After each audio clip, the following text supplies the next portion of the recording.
Welcome to Catsychology channel.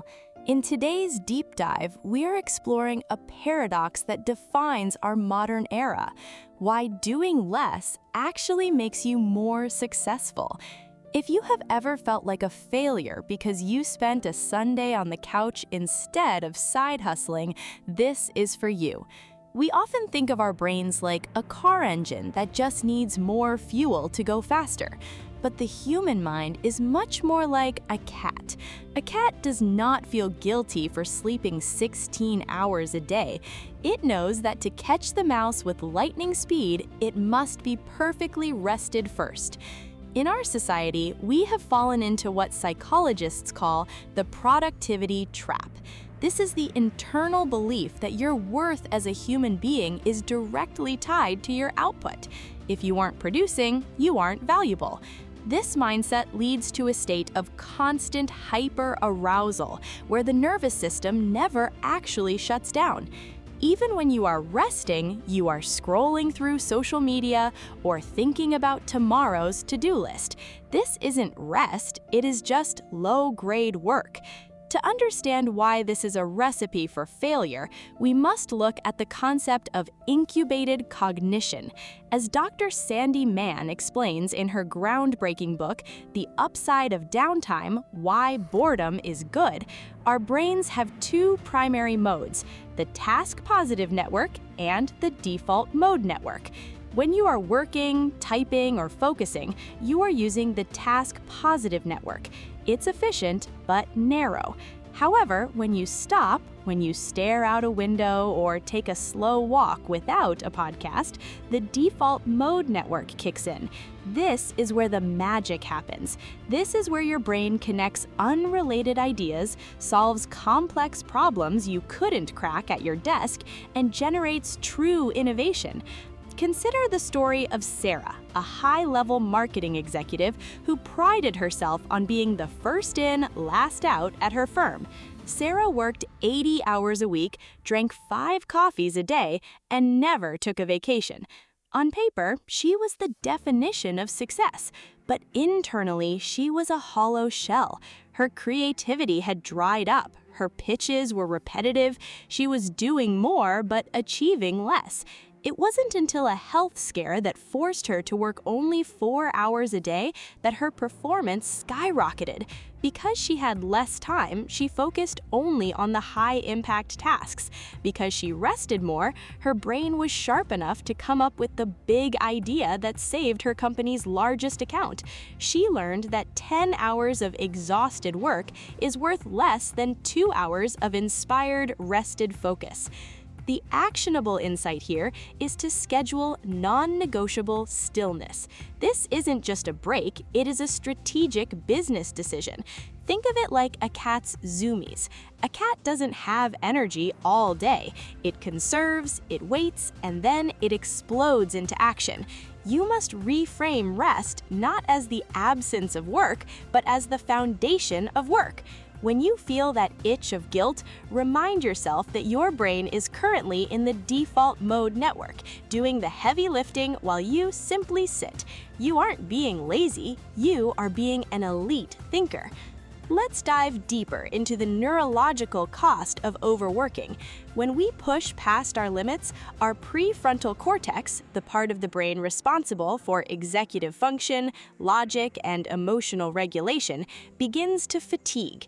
It's like a muscle that has been held in a flexed position for too long. Eventually, it starts to spasm. This is why when you are overworked, you make silly mistakes, you get irritable over minor things, and your ability to see the big picture vanishes. You become reactive instead of proactive. You are no longer driving the bus, you're just trying to keep it from crashing. We must also address the Zeigarnik Effect, a psychological phenomenon named after Zeigarnik. It suggests that our brains remember uncompleted tasks much better than completed ones. This creates a mental tab that stays open in the background of your mind, draining your RAM. High IQ individuals understand that they need to close the tabs to truly rest. This is why doing less, choosing to focus on only 3 main tasks per day instead of 20, allows the brain to actually reach a state of completion, freeing up massive amounts of cognitive energy for the next day. Success is not a marathon of endurance, it is a series of sprints fueled by deep recovery. If you are always on, you're never actually at your best. To be more successful, you must give yourself the permission to be less busy. Now, we must confront the hidden predator of the modern age, performative busyness. This is the act of looking busy to prove your value to others, even when your efforts are producing 0 meaningful results. It is the office worker who stays late just to be seen, or the freelancer who sends emails at midnight to look dedicated. But psychology tells us that this constant state of doing actually destroys our ability to think deeply. We are trading our long-term genius for short-term validation. In his influential work, Deep Work: Rules for Focused Success in a Distracted World, Cal Newport argues that the ability to perform deep work is becoming increasingly rare at exactly the same time it is becoming increasingly valuable in our economy. Newport suggests that busyness is often used as a proxy for productivity when clear indicators are absent. If you don't know what actually moves the needle, you just do everything.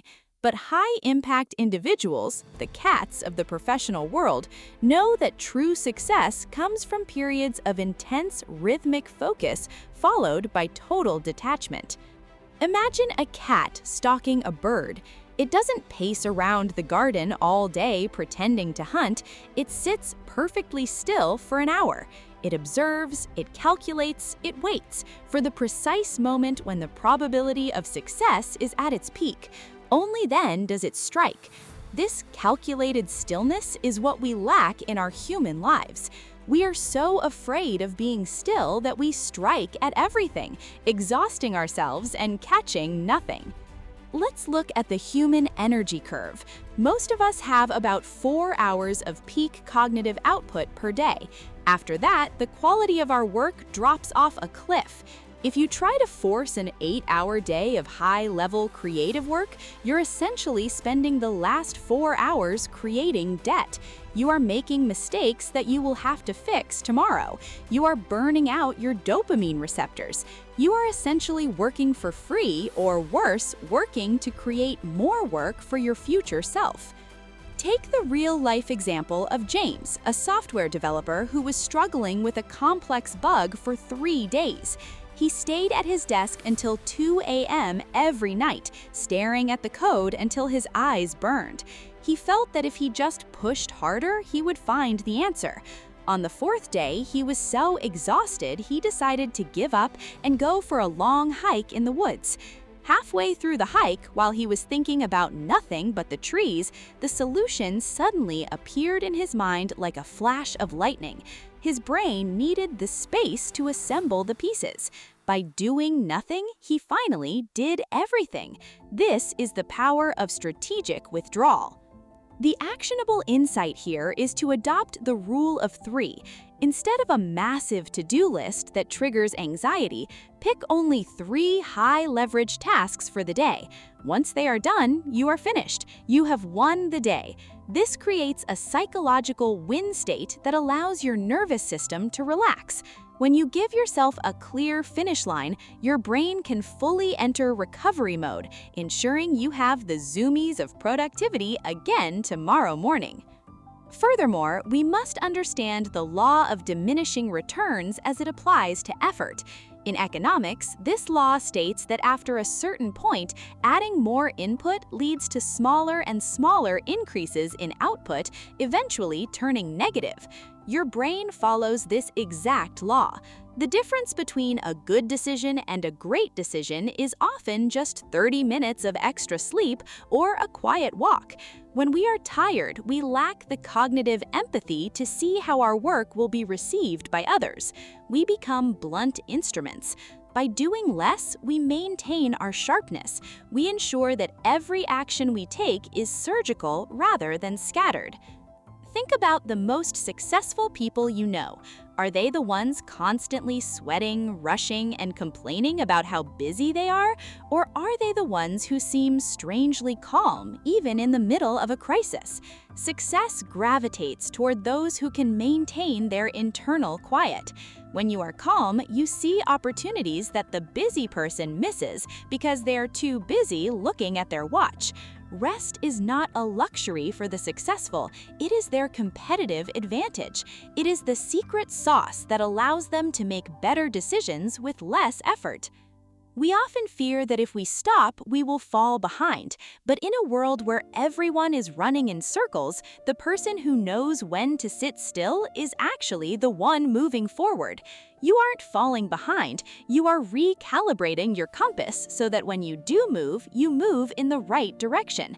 Stop measuring your day by how many tasks you checked off and start measuring it by how much deep thinking you achieved and how well you protected your peace. Finally, we must learn the art of strategic laziness. This is not about avoiding responsibility, but about being ruthlessly efficient with where you place your energy. In the animal kingdom, animals that hunt for food do not waste a single calorie on unnecessary movement.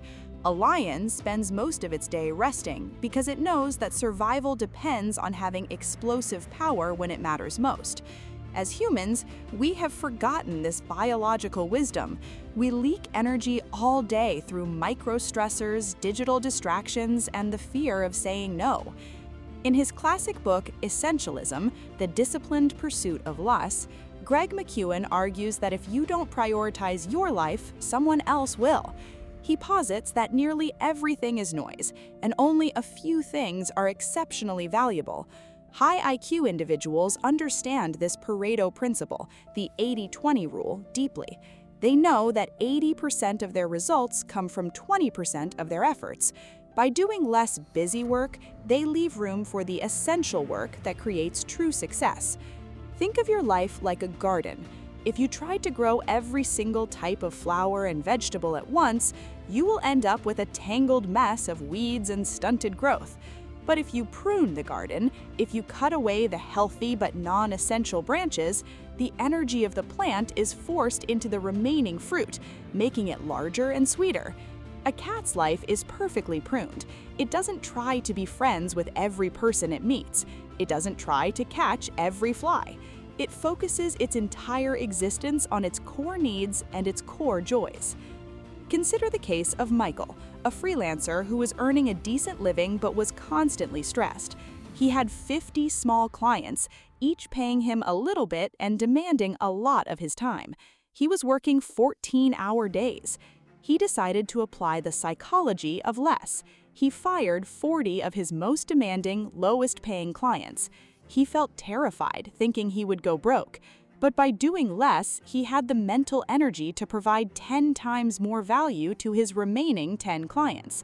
Within 6 months, those 10 clients had doubled their contracts and referred him to even bigger projects. By doing 80% less work, he tripled his income and cut his stress in half. The actionable insight here is to aggressively protect your morning. The first 3 hours of your day are your cognitive gold. Do not spend them on emails, news, or other people's agendas. Do your one essential task first, and then give yourself permission to be lazy for the rest of the day. You will find that you achieve more in those 3 focused hours than most people achieve in a week of frantic multitasking. Reframe your to-do list into a success list. If you did nothing else today but this one thing, would you feel successful? If yes, do that and then rest. We also need to understand the dopamine detox effect of doing nothing. Our brains are currently overstimulated by constant notifications and infinite scrolling. This keeps our baseline dopamine levels unnaturally high, making ordinary work feel boring and difficult. When you practice intentional boredom, sitting in silence, looking at a wall, or watching a cat sleep, you allow your receptors to reset. Suddenly, the complex task you were avoiding becomes interesting again. Doing nothing is actually a way to resensitize your brain to the joy of deep work. As we conclude this journey, remember that success is not about the volume of your work, but the value of your contribution. You are not a machine designed to run until it breaks. You are a biological masterpiece designed to thrive through rhythm. The next time you feel the pressure to do more, ask yourself, am I being productive or am I just being loud? True power is quiet. True success is rested. Be the cat in the garden, calm, observant, and ready to move with precision when the right moment arrives. Thank you for joining us on Catsychology. If this perspective helped you breathe a little easier today, please hit the like button and share this video with someone who is currently overworking themselves. Subscribe to join our community of mindful achievers, and leave a comment below telling us what is one busy task you are going to stop doing this week to make room for rest. Your brain and your future success will thank you. We will see you in the next deep dive.